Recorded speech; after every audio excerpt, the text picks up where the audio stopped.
समय की बात है। एक गांव में एक बिरजू नाम का आदमी अपने परिवार के साथ रहता था। बिरजू की गांव में ही एक मिठाई की दुकान थी। बिरजू की मिठाई के लोग बहुत ही शौकीन थे। बिरजू की मिठाई खाने लोग दूर दूर के गांव से आया करते थे। एक दिन शहर से एक आदमी रोहन बिरजू के गांव घूमने आया। उसने भी बिरजू की मिठाई की बहुत तारीफ सुनी हुई थी। वो भी बिरजू की मिठाई खाने उसकी दुकान पर गया।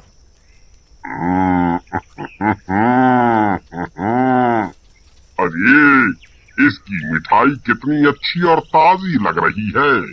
मेरा तो मन कर रहा है बस खाता ही जाऊं, खाता ही जाऊं। देखते ही देखते रोहन बिरजू की दुकान की बहुत सारी मिठाइयां खाता है। मिठाई खाते खाते रोहन को एक आइडिया आता है। अरे, यहाँ पर तो बहुत लोग मिठाइयाँ खरीदने आते हैं। यहाँ की तो जगह भी बहुत सस्ती होगी। आखिर ये गांव जो है, क्यों ना मैं भी बिरजू मिठाई वाले के आगे अपनी दुकान खोल लूं। बिरजू की दुकान तो छोटी सी है। मैं एक बड़ी सी दुकान खोलूंगा। अंदर उठने बैठने का अच्छा प्रबंध करूंगा। यहाँ मेरा काम अच्छा चलेगा। कुछ ही दिनों में रोहन बिरजू की दुकान के आगे ही अपनी भी बहुत बड़ी सी दुकान खोल लेता है। परंतु रोहन की दुकान पर कम ही लोग आते क्योंकि बिरजू की दुकान की मिठाई का स्वाद दूर दूर तक लोगों ने चखा हुआ था। एक दिन रोहन ये सब देखकर परेशान हो जाता है। अरे, ये क्या है? मुझे तो कुछ समझ ही नहीं आ रहा।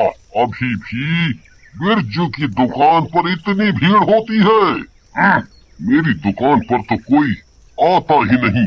पूरे दिन खाली ही पड़ी रहती है। मैं कैसे अपने आदमियों को तनख्वाह दूंगा? मेरी बिजली का बिल भी इतना ज्यादा आता है। ओहो, अगर ऐसे ही चलता रहा तो मैं तो एक दिन लुट जाऊंगा। तभी रोहन के दिमाग में एक आइडिया आता है। क्यों ना बिरजू की मिठाई में चुपचाप कुछ मिला दिया जाए, जिससे बिरजू के सारे ग्राहक मेरे पास आ जाएं और उसकी दुकान बिल्कुल बंद हो जाए। अरे वाह, क्या बात है, क्या बात है, क्या बात है।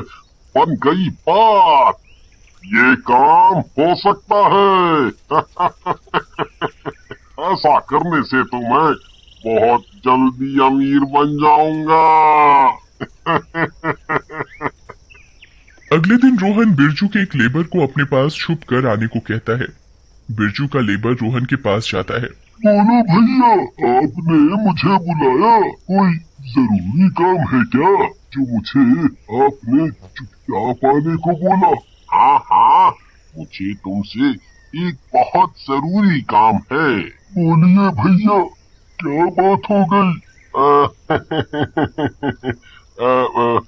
बात ये है कि मैं चाहता हूँ कि तुम रोज बिरजू की बनाई हुई ताजी ताजी मिठाइयों में चुपचाप जमाल खोटा मिला दो, जिससे तुम्हारी दुकान के सारे ग्राहक मेरी दुकान पर आ जाएं।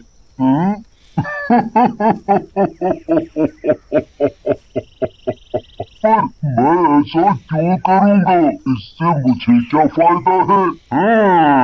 ये काम करने के मैं तुम्हें तुम्हारे मन चाहे पैसे दूंगा। बोलो। अरे वाह, क्या बात है। मैं ये काम जरूर करूंगा साहब। बिरजू का लेबर सोनू लालच में आकर रोहन की बात मान लेता है। अगले ही दिन से सोनू बिरजू की मिठाई में छुपकर जमाल गोटा मिलाता है। बिरजू की दुकान पर ग्राहक उसकी मिठाई में शिकायत निकालने लगते हैं। अरे बिरजू भैया, आपकी मिठाई तो इतनी अच्छी होती है, एकदम ताजा। आज क्या हो गया आपको? आपने बासी मिठाई दे दी क्या? अरे नहीं भैया, आप ऐसी बात क्यों कर रहे हो? मैं तो रोज ताजी मिठाई बनाता हूँ। बिरजू समझ नहीं पाता कि उसकी मिठाई में क्या दिक्कत आ रही है। वो तो रोज ताजी मिठाई बना रहा है, पर लोगों का उसे खाकर पेट खराब क्यों हो रहा है। देखते ही देखते बिरजू के सारे ग्राहक रोहन की दुकान पर आ गए। एक दिन बिरजू ने देखा तो परेशान होकर अपनी ही दुकान में फांसी लगा ली। तभी से बिरजू की आत्मा गांव में घूमती है। एक दिन बिरजू की आत्मा ने देखा कि बिरजू का लेबर सोनू उसकी दुकान में काम कर रहा था। तभी सोनू रोहन से बात करता है। भैया, मेरी तनख्वाह बढ़ा दो। आपने जो बोला था मैंने वो सब किया। मैंने बिरजू की दुकान तक बंद करवा दी। बिरजू का काम न चलने के चक्कर में वो बेचारा मर गया। मेरी थोड़ी तो तनख्वाह बढ़ा दो भैया। यह सब बिरजू की आत्मा देख रही होती है। इस धोखेबाज को शर्म नहीं आई। इसने मेरे साथ ऐसा किया। मैं अब इसको नहीं छोड़ूंगा, नहीं छोड़ूंगा। बिरजू की आत्मा ने ठान दिया कि अब रोहन की दुकान भी बंद करवानी है। रोहन को भी उसके कर्मों की सजा मिलनी चाहिए। बिरजू की आत्मा उसी दिन से रोहन की दुकान में कुछ न कुछ गड़बड़ करने लगती है, जिससे कि रोहन की दुकान के ग्राहक कम हो जाए और वो भी दुकान बंद करने पर मजबूर हो जाए। कभी रोहन की दुकान की मिठाइयों से अजीब सी बदबू आती तो कभी उसकी दुकान में जब लोग होते तो बत्तियां खुद ब खुद ऑन ऑफ होने लगती। तभी एक दिन रोहन ने देखा कि उसकी दुकान पर जलेबियां खुद ब खुद बन रही हैं। उधर कोई आदमी नहीं बैठा। ये देखकर रोहन बहुत परेशान हो गया। रोहन ये दृश्य देखकर जोर जोर से चिल्लाने लगा। अरे अरे आदमी लोगों, अरे यहाँ आओ। देखो देखो, हमारी दुकान में कोई है। हमारी दुकान में भूत है, भूत। यहाँ यहाँ जलेबियां कैसे खुद ब खुद बन रही है। उधर कोई नहीं बैठा, कोई नहीं बैठा है। रोहन को परेशान देखकर बिरजू बाहर खुश होता है। तुझे तो मैं मजा चखा कर ही रहूंगा। तू ही मेरी मौत का जिम्मेदार है। मैं तेरा वो हाल करूंगा कि तू कभी भुला नहीं पाएगा। ये सारा दृश्य वहां बैठे ग्राहक भी देख लेते हैं। वो ये सब देखकर बहुत डर जाते हैं और उसकी दुकान से भाग जाते हैं।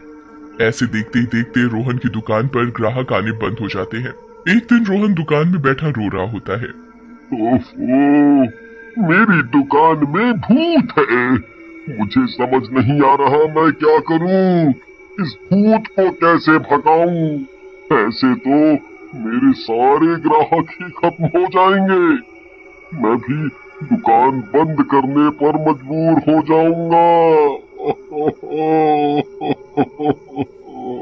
रोहन रो ही रहा होता है कि तभी एक बहुत जोर जोर से हंसने की आवाज आती है।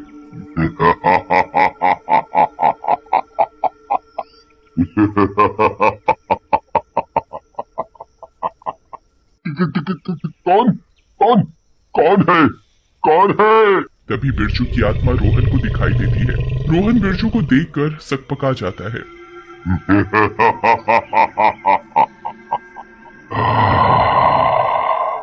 रोहन, तू तो गया।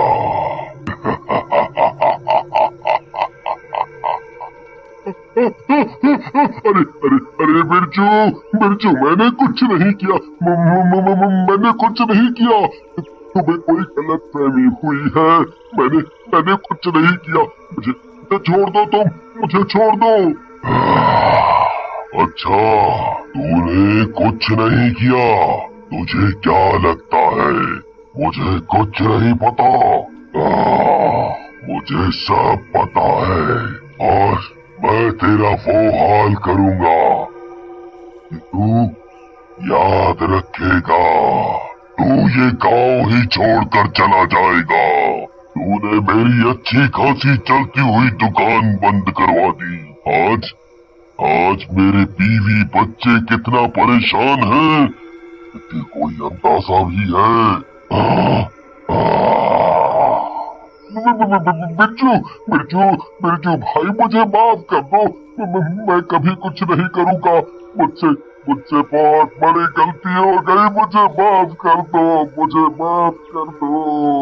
तू अपनी बातों से पलट क्यों रहा है रोहन? तूने अभी तो बोला तूने कुछ नहीं किया। हाँ, मैं अपनी गलती मानता हूँ।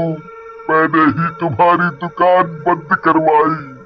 मैंने ही सोनू की मदद लेकर तुम्हारी मिठाइयों में जमाल घोटा मिलवाया। मुझे अपनी गलती का एहसास हो गया है।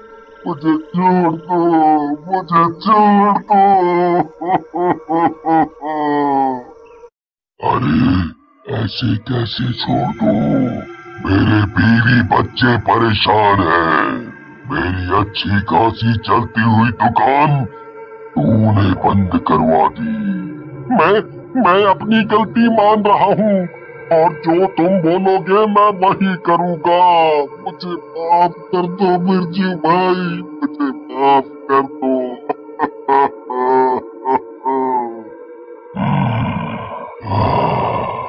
तुम्हें माफी तभी मिलेगी जब तुम मेरी बीवी को 50 लाख रुपया मेरे बेटे चंदन की पढ़ाई के लिए दोगे। मैं नहीं चाहता मेरा बेटा अपनी पढ़ाई छोड़े। मेरे मरने के बाद मेरी बीवी को उसकी पढ़ाई के लिए पैसे चाहिए होंगे। वो किधर से इंतजाम करेगी? हाँ, साथ ही ये दुकान भी मेरे बेटे के नाम करोगे और ये गांव छोड़कर तुम दूर चले जाओगे। अगर तुमने ऐसा नहीं किया तो मैं तुम्हारा पीछा नहीं छोड़ूंगा। मैं तुम्हें मरने पर मजबूर कर दूंगा। नहीं, मैं तुम्हारी सारी बात मानूंगा। मैं तुम्हारी सारी बात मानूंगा। सारी बात मानूंगा। रोहन अगले ही दिन बिरजू के घर जाता है और बिरजू की बीवी को 50 लाख का चेक पकड़ाता है। साथ ही वो दुकान भी उसके बेटे के नाम कर देता है। अरे ये सब क्यों कर रहे हो आप? जी वो दरअसल आपके पति बिरजू से मैंने कुछ उधार लिया था। मुझे पता लगा अब वो दुनिया में नहीं रहे तो मैं उनका उधार लौटाने आया हूँ। ये सुनकर बिरजू की बीवी बहुत खुश हो जाती है कि अब उसके बेटे चंदन की पढ़ाई आराम से हो सकेगी। कुछ ही दिनों में बिरजू की बीवी रोहन की दुकान को बिरजू स्वीट्स के नाम से फिर से खोलती है और वहाँ खुद बैठने लगती है। बिरजू भी चुपचाप वहाँ रोज आता और अपनी दुकान को चलता देखकर बहुत खुश होता।